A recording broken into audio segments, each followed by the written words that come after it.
দামি জিনিস না কম দামি জিনিস? যে জিনিস যত দামি হয় ওই জিনিসের রক্ষণাবেক্ষণ সংরক্ষণ তত বেশি করতে হয়। এটাই হলো বাস্তবতা। আপনাদের আমাদের ঘরে অনেক জিনিস তো আছে, টাকা পয়সা, স্বর্ণ অলংকার, এগুলো যেভাবে আমরা সেভ করি, সংরক্ষণ করি, হেফাজত করি, ঘরের অন্যান্য জিনিসপত্র কিন্তু এরকম সংরক্ষণ হেফাজত করি না, করি। এগুলো আমার, ওগুলো আমার, তো এগুলো আমি সংরক্ষণ করে বিদায় লাগাবো। আর টাকা পয়সা, স্বর্ণ অলংকার, এগুলো একটু কি বেশি করে কি করি সংরক্ষণ। আপনার 20-50 হাজার টাকার মোবাইলটা এটাও মাঝে মধ্যে টেবিলের উপর রেখে দেন, খাটের উপর রেখে দেন, কিন্তু আপনার 10,000 টাকা কিন্তু খাটের উপর রাখেন না। আপনার 10,000 টাকা কিন্তু টেবিলের উপর রাখেন না, মানুষের সামনে রাখেন না, রাখেন।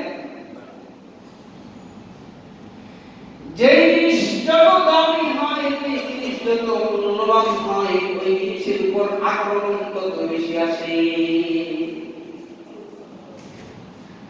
ওই জিনিসের মধ্যে চোরা লাগাইতো, ডাকাইতরা লাগাইতো, সন্ত্রাসরা লাগাইতো, ছিনতাইকারীরা লাগাইতো। ওই জিনিসের প্রতি মানুষের লোভ আর আকর্ষণ বেশি থাকে।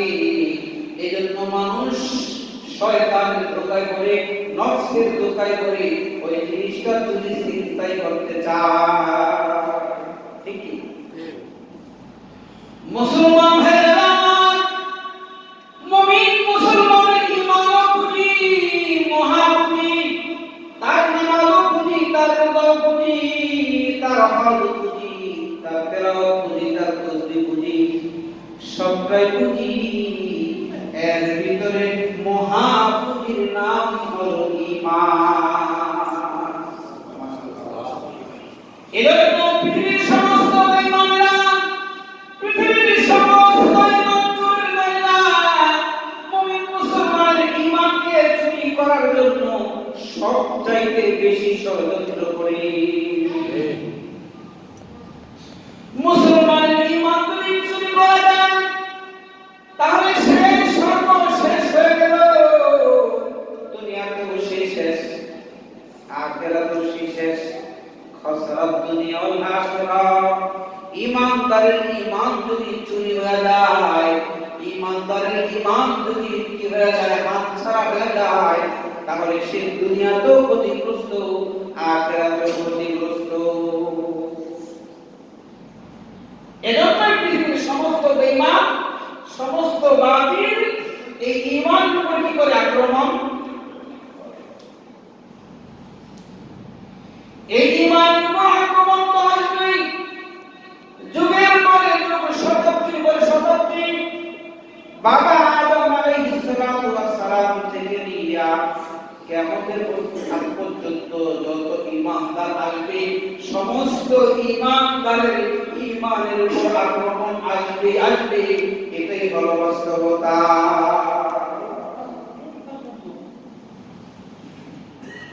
তো ঈমানদারের ঈমানের উপর আক্রমণ আসবে, এজন্য আগ থেকে কি করতে হবে? সতর্ক থাকতে হবে। কি থাকতে হবে? সতর্ক থাকতে হবে।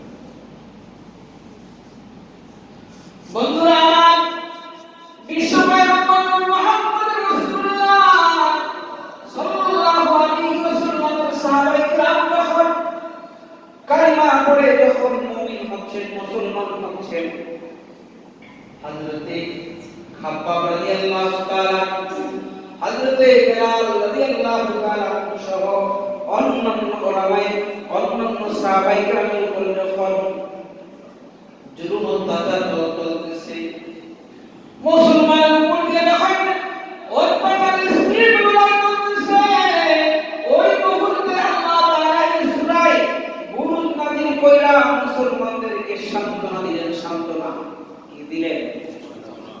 সান্ত্বনা দিলেন। এই যে ফিলিস্তিনে অসংখ্য অগণিত নারী পুরুষ শাহাদাত বরণ করলো, এটা ইনশাআল্লাহ তাদের জান্নাতে যাওয়ার একটা ওসিলা হয়ে যাবে।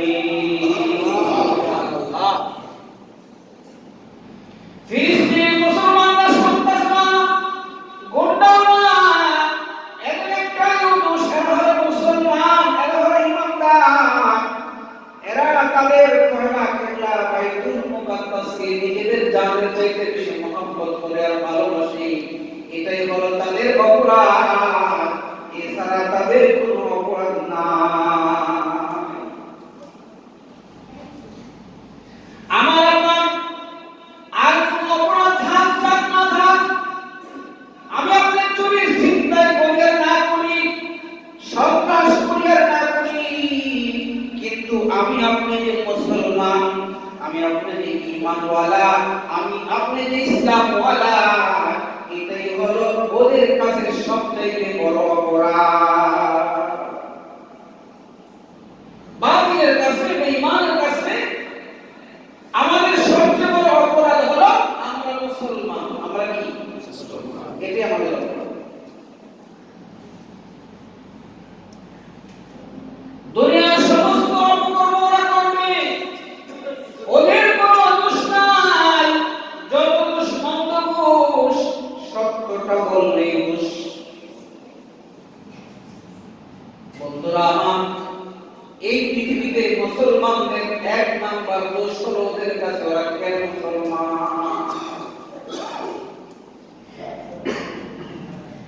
মুসলমান ঈমানের আক্রমণ প্রত্যেক যুগে যুগে এসেছে। আল্লাহ তাআলা বলেন, যারা অন্যায়ভাবে মুমিনদেরকে কষ্ট দিবে, মুমিনদেরকে কষ্ট দিবে, মুমিনদেরকে যারা কি করবে, জুলুম নির্যাতন করবে, ওরা চিরস্থায়ী জাহান্নামের আগুনে জ্বলবে। ওদের ধ্বংস অনিবার্য, আজ হোক কাল হোক, দুদিন পরে হোক, অবশ্যই ওরা ধ্বংস হবেই হবে। পৃথিবীর ভিতরে সবচাইতে নির্লজ্জ, বর্বর, অসভ্য আর দুষ্ট জাতির নাম হলো ইহুদি জাতি।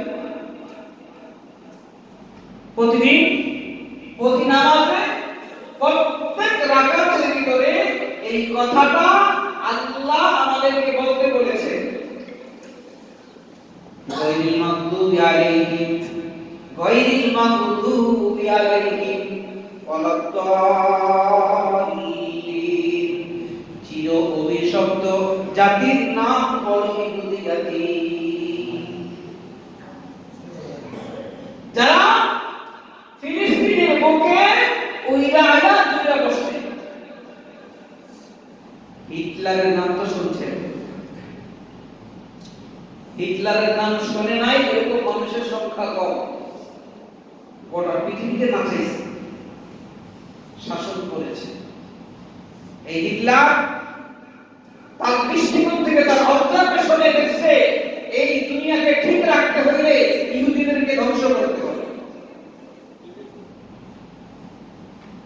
এজন্য 60 থেকে 70 লক্ষ ইহুদিকে শেষ করে দিয়েছে, আর কিছু ইহুদিদের বাঁচা রাখছে।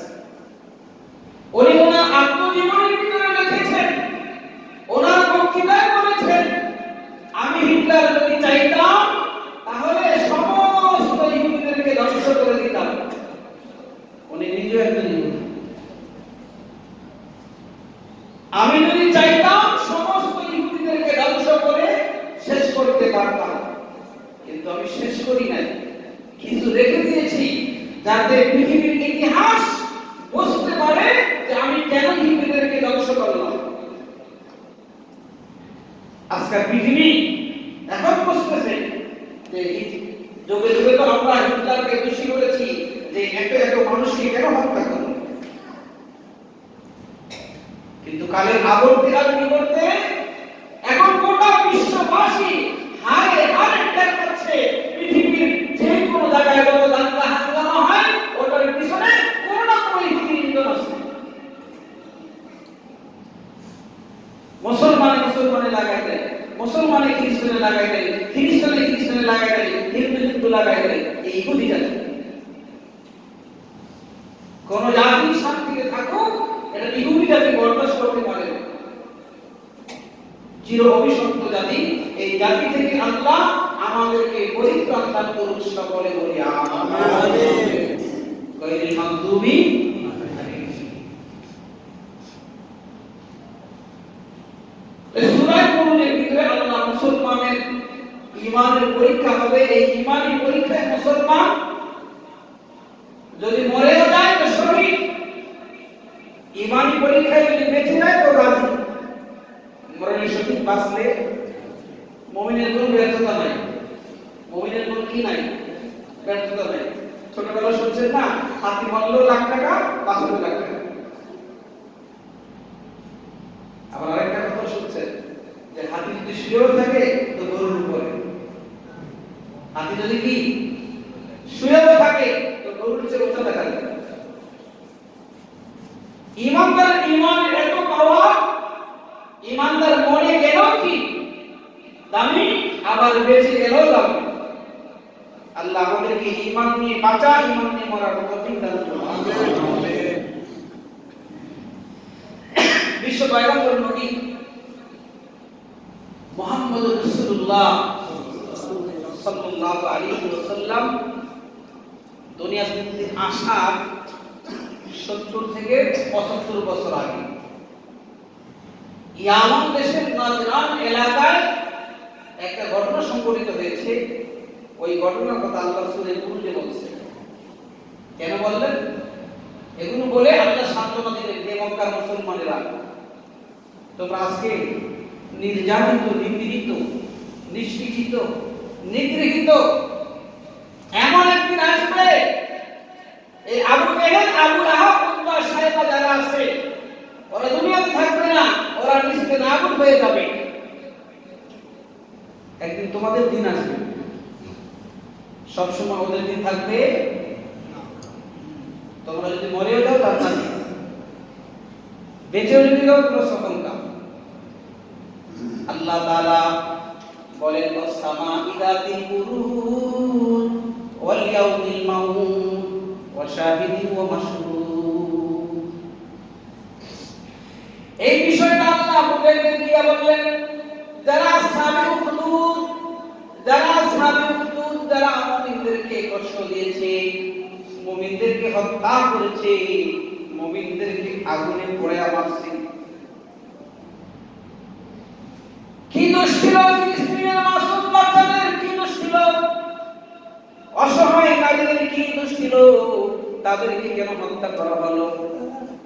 কোন আইনে, কোন বিধানে আছে যে শিশুকে হত্যা করা যাবে? যারা অস্ত্র ধরে নাই, যারা বাসা বাড়িতে ছিল, যারা প্রতিবাদ করে নাই, তাদেরকেও নির্বিচারে হত্যা করা হলো। এই জুলুমের নিষ্পত্তি ইনশাআল্লাহ অচিরেই হবে, অচিরেই হবে। কুতিলা আসহাবুল উখদুদ, আল্লাহ বলেন আসহাবুল উখদুদ যারা ধ্বংস হয়ে গেছে। উখদুদ মানে গর্ত, উখদুদ মানে গর্ত, গাতা। বন্ধুরা আমার, মুমিন মুসলমানরা ঈমান আনার কারণে ওদের দোষ একটাই ছিল, ওরা কেন ঈমান আনলো? এজন্য মুমিন মুসলমানদেরকে ধৈরা ধৈরা জ্বলন্ত আগুনে ফেলে দিয়ে মেরেছে। দোষ একটাই, তোমরা কেন মুসলমান?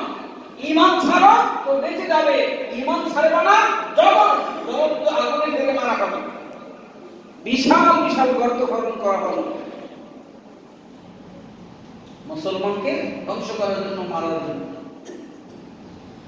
আল্লাহ বলেন ওয়াস-সামা'i যাতিল বুরুজ ওয়াল ইয়াউমিল মাউউদ ওয়া শাহিদিন ওয়া মাশহুদ। আল্লাহ চারটা জিনিসের কসম খাইছে। কয়টা? চারটা। আসমানের কসম খাইছে, যেই আসমানের ভিতরে অসংখ্য অগণিত গ্রহ উপগ্রহ রয়েছে, গ্রহ বিশিষ্ট, নক্ষত্র বিশিষ্ট আসমানের কসম আল্লাহ দিয়েছেন। ওয়াল ইয়াউমিল মাউউদ, কিয়ামতের দিবসের কসম আল্লাহ আসমানের কসম খাইলেন, কিয়ামতের দিবসের কসম খাইলেন। ওয়া শাহিদিন ওয়া মাশহুদ, ওয়া শাহিদিন জুমার দিনের কসম খাইলেন। কোন দিনের? জুমার দিনের কসম খাইলেন। ওয়া মাশহুদ, আরাফার দিনের কসম আল্লাহ খাইলেন। জুমার দিন বড় বরকতপূর্ণ দিন, জুমার দিন বড় বরকতপূর্ণ দিন। এই জুমার দিনে কি হবে? কিয়ামত হবে। এই জুমার দিনে পৃথিবীর সৃষ্টি হয়েছে। আরেকটা বরকতপূর্ণ দিন হলো আরাফার দিন। কোন দিন? কোন দিন? আরাফার দিন। আরাফার দিনের কসম আল্লাহ খেয়েছেন। জুমার দিনের কসম খাইলেন, আরাফার দিনের কসম খাইলেন, কিয়ামতের দিনের কসম খাইলেন। আল্লাহ বলেন, এই চার জিনিসের কসম খায় আমি রব্বুল আলামিন বলতেছি, যারা গর্তওয়ালা, যারা পরীক্ষা ভঙ্গকারী, ওরা ধ্বংস হয়ে গেছে। আমরা বলতে পারি নির্ঘাত ইসরায়েল ধ্বংস হয়ে গেছে। পরোক্ষ হোক প্রত্যক্ষ হোক, ওরা ধ্বংস হয়ে গেছে। ওরা অচিরেই ধ্বংস হবে, ওরা অচিরেই নিষ্পেষিত হয়ে যাবে, ওরা অচিরেই শেষ হয়ে যাবে ইনশাআল্লাহ। আল্লাহ বলে কুতিলা আসহাবুল উখদুদ আন্নারি যাতিল উখদুদ। এই জাতি কি করলো? মুমিন মুসলমানদেরকে পরীক্ষা খনন কইরা, পরীক্ষার ভিতরে এবং লাকড়ি দিয়া দলে দলে মুমিন মুসলমানদেরকে আগুনে ফেলতে লাগলো, আগুনে ফেলতে লাগলো। মায়ের কোল থেকে শিশু সন্তান ধরে ধরে আগুনের ভিতরে নিক্ষেপ করা হচ্ছে। এক ইমান দীপ্ত মা মায়ের কোল থেকে যখন শিশু সন্তানকে ধরিয়া আগুনে নিক্ষেপ করলো, সন্তান আগুনে নিক্ষিপ্ত হইয়া চিৎকার মেরে বলতেছে, মা তোমার ভয় নাই, তোমার চিন্তা নাই, তোমার ভয় নাই, তোমার চিন্তা নাই। মাগো তুমি ঈমানের উপর অটল অবিচল থেকে যাও। দুনিয়ার আগুন আমার গায়ে স্পর্শ করার পূর্বেই আল্লাহ আমার রূহটাকে রহমতের ফেরেশতার মাধ্যমে রিসিভ কইরা জান্নাতে নিয়ে যাচ্ছে। সুবহানাল্লাহ। এজন্য আল্লাহর রাহে যারা শহীদ হয়, ওরা মরে না, ওরা মরে না, ওরা মরার কোনো কষ্টই পায় না। কেউ যদি আল্লাহর দ্বীনের জন্য শহীদ হয়, ওই শহীদের মৃত্যুর কোনো কষ্ট হয় না। আমরা বারজন দেখতেছি তার পুরো শরীরে থেকে রক্তক্ষরণ হচ্ছে, সে কাতরাচ্ছে। আল্লাহ বলে তার কোনো মৃত্যুর কষ্ট। অনেক সময় দেখবেন শহীদরা হাসি মুখে দুনিয়া থেকে বিদায় দিচ্ছে, হয় কি না? হাসিউজ্জ্বল চেহারা। আল্লাহ বলে লা তাকুলু ওয়ালা তাকুলু লিমান ইফতারু ফি সাবিলিল্লাহি আমওয়াত। যারা আল্লাহর রাস্তায় গিয়েছে, শাহাদাত বরণ করেছে, তোমরা তাদেরকে মৃত বলো না, ওরা মরে নাই। ওরা কি করে নাই? ওরা মরে নাই, ওরা বর্ডার ক্রস করেছে। ওরা কি করেছে? ওরা বর্ডার ক্রস করেছে। ওরা জান্নাতের ভিতরে উঠতেছে। হাসরের ময়দানে এই রক্তমাখা দেহ নিয়া, এই ক্ষত বিক্ষত দেহ নিয়া রব্বে কারীমের সামনে হাজির হবে।